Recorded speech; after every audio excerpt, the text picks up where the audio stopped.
What if I told you A teenager with nothing but a TV remote brought a billion-dollar gaming company to its knees, and a trusted FBI informant spent years helping authorities catch cybercriminals, while secretly being one himself?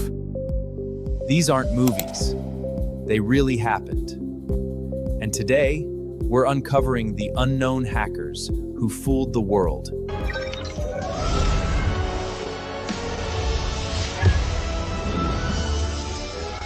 Imagine you're a federal agent. You've spent months building a case against a network of cybercriminals, and sitting across from you is someone helping you do it, providing names, sharing intelligence, pointing you toward targets. You trust this person. Now imagine finding out that the entire time he was running the largest retail payment card theft operation in American history. That's Albert Gonzalez. No, not from somewhere mysterious. It came from someone they knew. Gonzalez was sentenced to 20 years in federal prison, the longest sentence handed down for hacking at the time. To this day, it remains one of the most brazen double lives ever uncovered. In the late 1990s, Max Butler was exactly the kind of person companies wanted on their side. He understood cybersecurity at a level most people couldn't reach. When systems were vulnerable, he found the holes. When networks were exposed, he raised the alarm. He was, by every measure, one of the good guys. And then something shifted. Nobody knows the exact moment Butler decided to cross the line. But at some point, the man who had spent years protecting systems started asking a different question. What if I used this knowledge for myself? What followed was years of careful, calculated crime. Butler, now operating under the alias Iceman, built a stolen credit card marketplace called Carter's Market. Not just any marketplace, one of the most sophisticated criminal platforms the internet had ever seen. But here's where it gets darker. When rival criminal forums started eating into his operation, Butler didn't complain. He didn't compete. He hacked them. He broke into competing criminal networks, absorbed their stolen databases, and folded their users directly into his own platform, eliminating the competition the same way a ruthless corporation might acquire a smaller rival. He wasn't just a thief. He was running a criminal empire with a business strategy. By the time federal agents closed in on him in 2007, Butler had stolen millions of credit card numbers.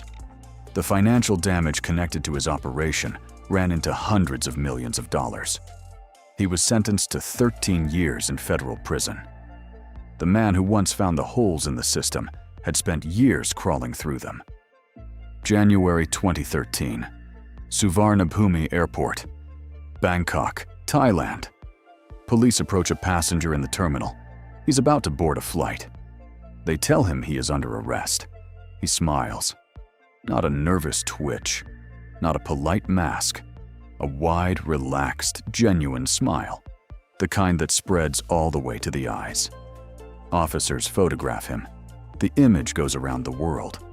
Who smiles at their own arrest?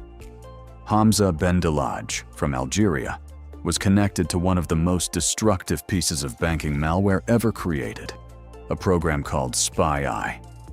Here's what SpyEye did. It didn't announce itself. It didn't crash your computer or ask for anything. It simply sat there, silent, invisible, watching. Every time you opened your bank account, it was watching. Every time you typed a password, it was watching. And when the moment was right, it quietly moved money. Small amounts sometimes, amounts you might not immediately notice. Multiplied across over 1 million infected devices worldwide. Millions of people never knew it was there. By the time authorities in multiple countries had traced the operation back to Bendelladj, the damage stretched across financial systems on several continents. They flew him to the United States. He was convicted, sentenced to 15 years in prison. And that photo, that inexplicable, unnerving smile, followed him all the way into the courtroom.